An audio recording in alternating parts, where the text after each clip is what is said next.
Bien, bonjour. Donc, je me présente, je suis Monsieur Azy, votre professeur du module concernant les calculs et analyse de coûts. Donc, on va essayer de traiter sur cette période de confinement 3 chapitres, dont le premier que je vous ai transmis à la mi-mars, et ensuite je vous ai envoyé le corrigé.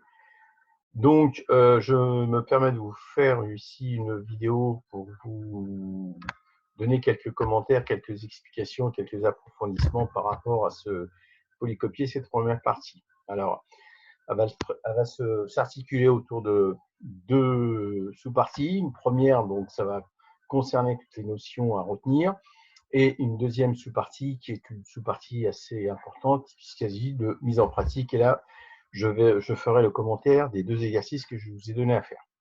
Alors, comme je vous ai adressé dans ce polycopier, vous aviez 3 petites vidéos tutoriels à visionner, à prendre des notes par rapport au contexte qui est ici les coûts. D'accord? Donc, la détermination des coûts. Prendre note de certaines définitions qu'on pouvait vous mettre au niveau de ces tutoriels et non pas regarder ça d'une façon rapide. Et puis, voilà. Alors, première partie concernant la hiérarchie des coûts, donc je vous ai adressé ici un petit schéma qui eh bien, met en avant le processus d'une entreprise industrielle, les différentes étapes. Donc, elle est amenée, première étape, à effectuer des achats de matières premières qu'elle va stocker. Et ensuite, une fois qu'elle aura stocké, donc, eh bien, elle pourra utiliser ces matières premières au fur et à mesure dans le cadre du processus de fabrication. Et ensuite, à la sortie de ce processus de fabrication, on aura les produits finis qui vont être stockés et ensuite qui vont être distribués, c'est-à-dire vendus. Donc, et là, ce que vous pouvez remarquer dans ce schéma, c'est qu'on a dans les 3 parties que sont l'approvisionnement, la fabrication et la distribution, eh bien, des charges indirectes et des charges directes. Donc ici, l'idée charge directe, bon, c'est une charge qui est directement affectée, qui est une charge apparente. Charge indirecte, on passe par ce qu'on appelle un tableau de répartition des charges indirectes, qui sera la deuxième partie de ce chapitre, pour déterminer le coût, que ce soit des charges indirectes au niveau de la production, que ce soit au niveau de l'approvisionnement ou que ce soit au niveau de la distribution. Donc voilà, globalement, l'explication que je peux amener de cette partie et de ce schéma.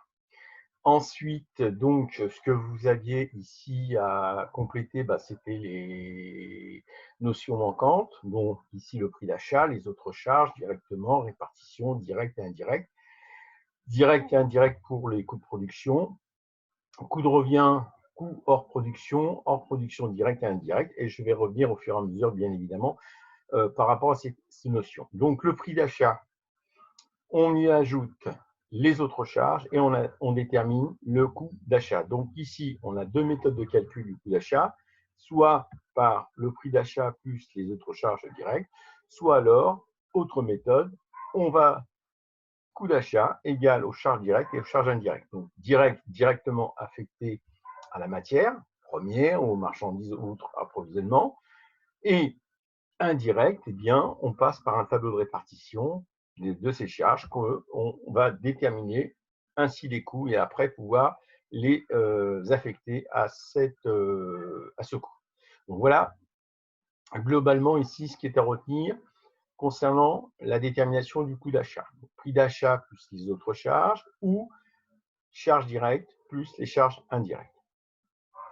Alors ensuite, le coût de production, là, on va bien sûr y intégrer le coût d'achat qu'on a calculé précédemment et on va y ajouter toutes les charges de production, qu'elles soient directes ou indirectes. Ensuite, les coûts de revient, eh bien, dans le cadre du coût de revient, on va prendre le coût de production qu'on a calculé précédemment et on va y ajouter le coût hors production et on déterminera ainsi le coût de revient. D'accord? Donc voilà pour le coût de revient. Et donc, il faut savoir que lorsqu'on a déterminé le coût de revient, en gros, à combien revient, si je puis dire, le produit au niveau de sa fabrication, au niveau de son achat et sa revente. Et en faisant la différence entre le chiffre d'affaires et le coût de revient, on détermine le résultat. D'accord? Donc, le résultat, vous l'avez ici, se calcule par la différence chiffre d'affaires et coût de revient des produits vendus. Voilà pour ces notions donc à retenir. Alors maintenant, en ce qui concerne les exercices. Vous aviez deux exercices. Le premier exercice portait sur l'entreprise commerciale.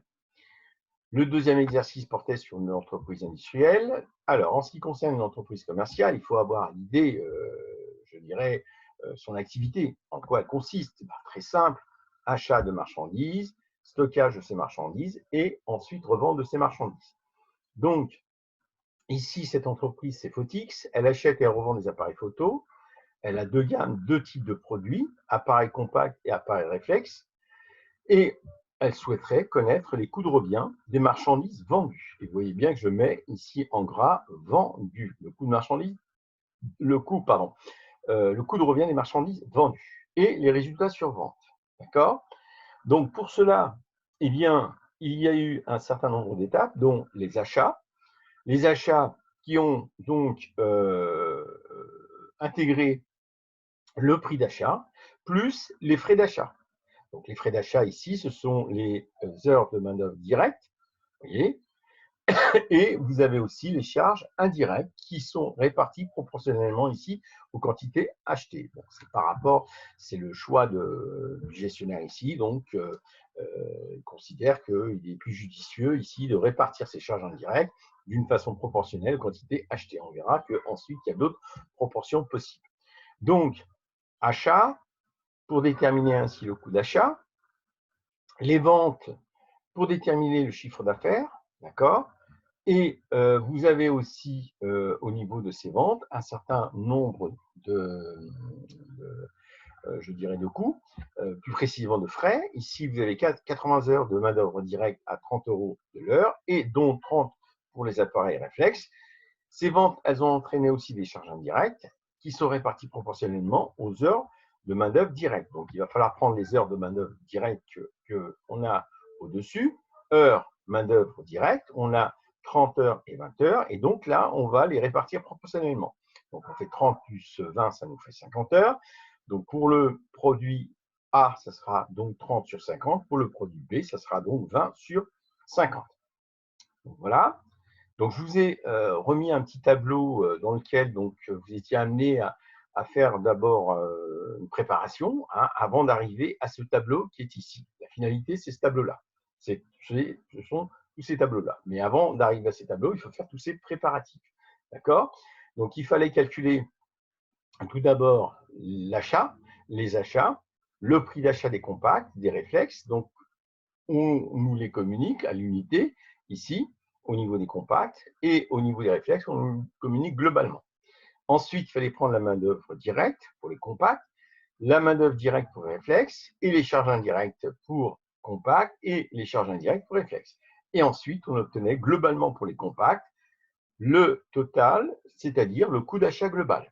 179 760 pour les compacts et 326 680 pour le réflexe.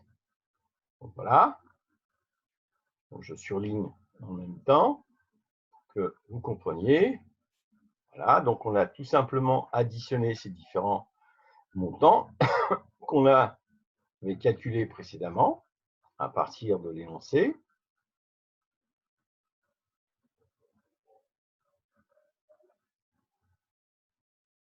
Voilà. Ici, on l'avait communiqué à l'unité. Voilà. Et on obtient bien en faisant 168 000 plus 560 plus 11 200, on obtient bien 179 760 qui correspond donc au coût d'achat global. Donc, le coût d'achat global des compacts, le coût d'achat global des réflexes, eh bien, on fait aussi la même chose. Donc, on a dans l'énoncé 320 000 €, plus qu'on a calculé 280 €, plus les 6 400 € de charges indirectes, on additionne tout ça, on obtient 326 180. Donc, il faut savoir que le coût d'achat unitaire est égal au coût d'achat global divisé par la quantité achetée, simplement. Alors, ensuite, donc, on va ainsi pouvoir déterminer le coût d'achat unitaire, très important pour pouvoir faire notre tableau après. Donc, on prend le coût d'achat global divisé par la quantité respective, 1400, et on trouve 128,40 pour les compacts. On fait la même chose pour les réflexes, donc on a 326 680 en coût d'achat global, divisé par la quantité achetée qui est de 800, et on obtient 408,35. Voilà. Donc, ces 128,40, je vais pouvoir les mettre ici, vous voyez. Les 408,35 pour l'autre produit, je vais pouvoir les mettre ici, et ça correspond bien à mon coût d'achat des marchandises vendues. D'accord? Et attention, ici, la quantité, elle est de 1350 et non pas 1400 que certains d'entre vous ont dû présupposer que c'était ce résultat-là. Ça, ce sont les achats, mais ce n'est pas ce qui a été vendu. Pas parce qu'on a acheté 1400 qu'on les a vendus. On nous dit ici qu'il a été vendu 1350, donc on utilise 1350. Voilà. Ensuite, on y met les heures de main-d'œuvre de distribution, les charges indirectes de distribution, et on obtient ainsi le coût de revient des marchandises vendues. Donc, au niveau global, donc, on additionne, hop, et on divise par la quantité respective, et on obtient bien à l'unité 130,25. Même chose pour le réflexe. On a bien ici 324 096,50 en additionnant le coût d'achat des marchandises vendues, plus les heures de manœuvre de distribution, plus les charges indirectes de distribution, et 324 096 divisé par 790, qui est la quantité vendue, eh bien on obtient à l'unité 410,25. Donc le coût unitaire des marchandises biais compacts est de 130,25, celui des réflexes est de 410,25. Voilà, et au niveau total, c'est tout simplement les valeurs, donc on a additionné les différents montants ici. Alors, ensuite, calcul du chiffre d'affaires. On dit que à l'unité, c'est 150 €. On fait 1350 fois 150, on obtient 202 500 pour les compacts, il s'agit des compacts. Ensuite, pour les réflexes, on a 790 à 550, ce qui donne donc 434 500. Et là, effectivement, on nous donnait la valeur globale, 434 500. On nous donnait la quantité vendue, on faisait la division et on obtient bien l'unité 550. Après, en ce qui concerne le total, eh bien, il suffit d'additionner le premier montant, les compacts, plus le second montant, les réflexes, et on obtient bien 637. Alors, ensuite, on reporte le coût de revient des marchandises vendues qu'on a calculé dans le tableau précédent. On reporte les montants automatiquement, on transfère les données. D'accord? Rien n'a changé ici à ce niveau-là. Et ensuite, pour déterminer le résultat sur vente, qui est égal au chiffre d'affaires moins le coût de revient, on fait tout simplement 202 500 moins 175 840 et on obtient le résultat suivant, 26 660. Le résultat est positif, donc c'est un bénéfice. Résultat ici des compacts est de 26 660 pour 1350 produits vendus. On fait la même chose pour les réflexes et on obtient un résultat positif de 110 403,50 pour 790. On le ramène à l'unité et on obtient un résultat positif de 139,75. Et au niveau global, si je puis dire, des deux résultats, c'est-à-dire résultat réflexe et compact, on a 137 063,50. Alors, ensuite, on calcule la marge en pourcentage du prix de vente, qui est égale à la formule suivante, résultat sur vente, divisé par le chiffre d'affaires fois 100. Donc, que ce soit l'unité ou que ce soit au niveau du montant, on retrouvera le même pourcentage. On peut faire 19,75 divisé par 150 fois 100, ou faire 26 660 divisé par 202 500, on trouvera bien 13,17%. Donc, la marge, le résultat, par rapport au chiffre d'affaires est de 13,17% pour les compacts et il est de 25,41% pour les réflexes. Et on voit bien qu'on dégage ici une plus grande marge par rapport une plus grande marge du produit réflexe par rapport au compact. Donc, il est plus intéressant de vendre des réflexes que de vendre des compacts. Voilà. Et globalement, la marge, elle est égale à 21,50. Alors ensuite, le tableau suivant vous demanderait tout simplement, c'était une simulation, un objectif, les dirigeants souhaiteraient avoir une marge de 25%. Donc, question, de combien sera le chiffre d'affaires? Sachant que le coût de revient à l'unité sera identique, ça ne change pas. Donc là, on part d'une équation très simple. On sait que le chiffre d'affaires moins le coût de revient est égal au résultat sur vente ou marge en pourcentage du taux du prix de vente aussi, on peut l'égaliser. Et à partir donc de cette équation, on va pouvoir ainsi déterminer le chiffre d'affaires, tout simplement. On pose X égale au chiffre d'affaires moins les 130,25 est égal à, ici, résultat est égal à 43,42, puisque c'est 25% au niveau du pourcentage, et ça correspond donc en valeur à 43,42. Et donc, à partir de là, on va obtenir 173,67. Voilà, tout simplement. Donc, même chose ici aussi. On a le même coût de revient des marchandises vendues, 410,25. On ne connaît pas le chiffre d'affaires à l'unité ou global. On a le résultat sur vente 136,75 qui correspond à 25%. Et ensuite, on trouvera le chiffre d'affaires unitaire ou global. Donc voilà pour ce premier exercice qui concernait une entreprise commerciale. Donc ensuite, vous aviez une autre application, un autre exercice à faire qui concernait, lui, l'entreprise industrielle. Donc là, on a deux produits, deux modèles, la lampe fixe, la lampe flex. Là, vous avez donc les achats, achats de pieds, de corps, de flexibles, etc. Ces achats, on a cité 5 heures de main-d'œuvre directe. On vous dit que 2 heures pour les pieds, 2 heures pour les corps. Ces achats ont entraîné 285 € de charges indirectes à répartir proportionnellement au prix total des achats. Prix total des achats. Donc, il faudra prendre le prix total des achats des nouveaux produits et le rapporter par rapport à chaque produit. Donc, ensuite, la production.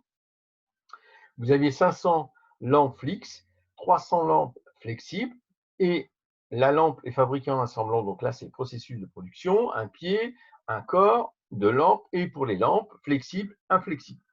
Donc, d'autre part, ces productions nécessitaient 40 heures de main-d'œuvre directe à 25 € de l'heure, donc 15 € pour les lampes fixes. Ces productions ont entraîné 2000 € de charges indirectes qui sont à répartir proportionnellement aux heures de main-d'œuvre directes. Donc, il faut prendre le total des heures de main-d'œuvre directe, voir l'heure de main-d'œuvre directe du premier produit, du deuxième produit, et l'appliquer ensuite par rapport à la globalité qui est de 2000 €. Les ventes, 450 lampes fixes à un prix unitaire de 10 €, 300 lampes flex pour un prix total de 6 000 €. Ces ventes ont nécessité 20 heures de main-d'œuvre directe, 30 € de l'heure, dont 10 heures pour les lampes fixes, 1500 heures de charges indirectes à répartir proportionnellement au nombre de lampes vendues.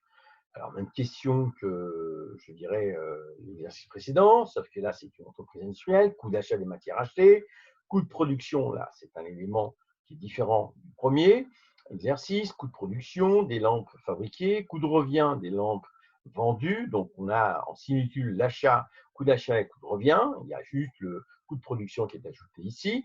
Et après, on vous demande les résultats sur vente, décomposer le coût de revient unitaire d'une lampe flex, d'indiquer les plus importants de ce coût, quel est le prix de vente faudrait-il fixer pour obtenir une marge de 30%, c'est ce qu'on vient de voir dans l'exercice précédent, 25% par exemple. Eh bien, pareil, là aussi, un travail en amont avant de pouvoir établir et compléter ces différents tableaux que vous avez là. Avant d'arriver à cela, eh ben, il faut faire tout ce préparatif.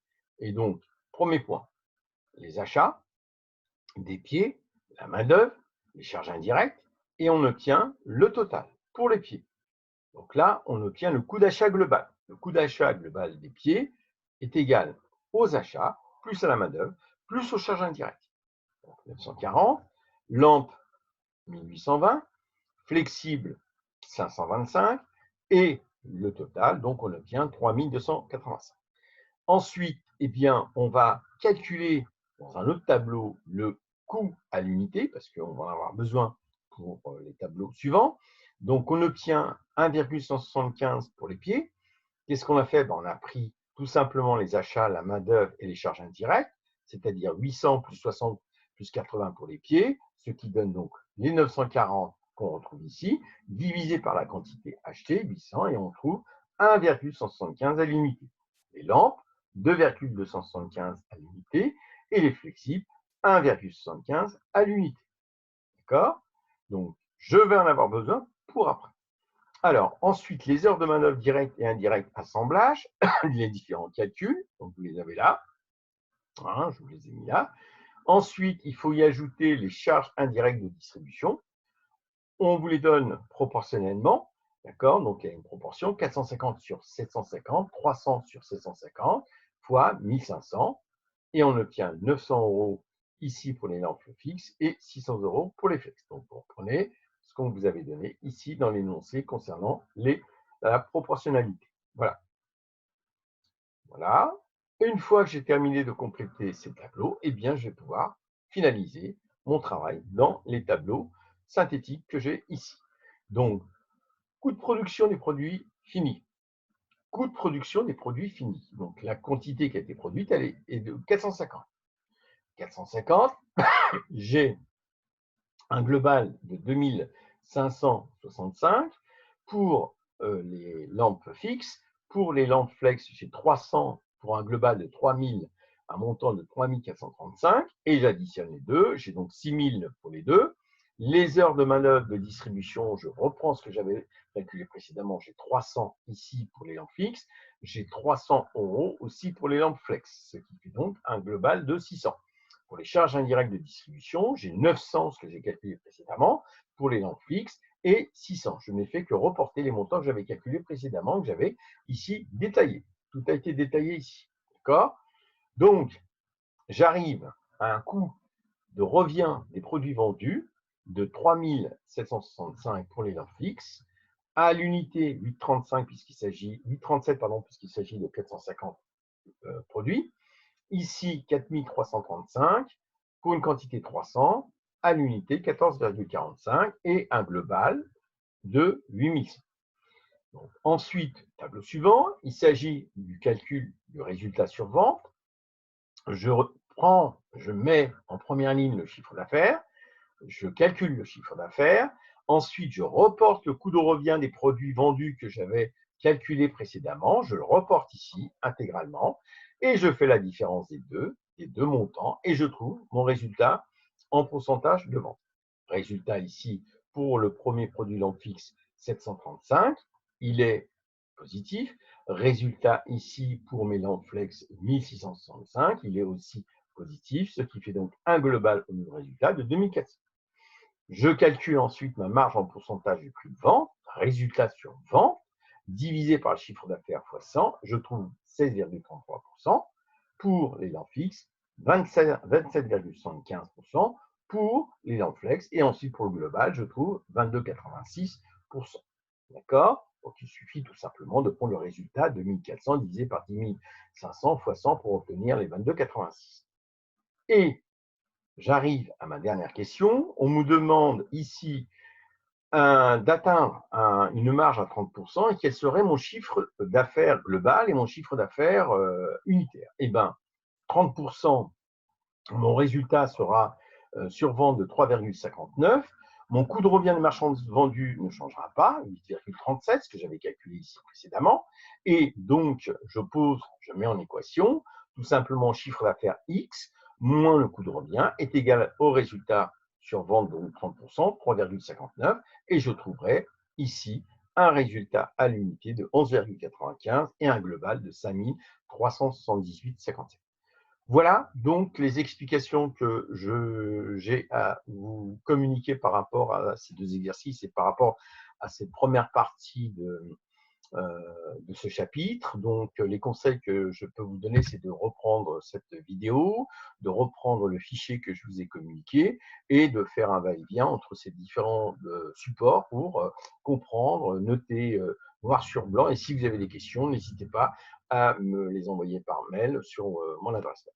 Donc, la prochaine vidéo que je vous transmettrai serait la vidéo concernant la deuxième partie de ce chapitre 1.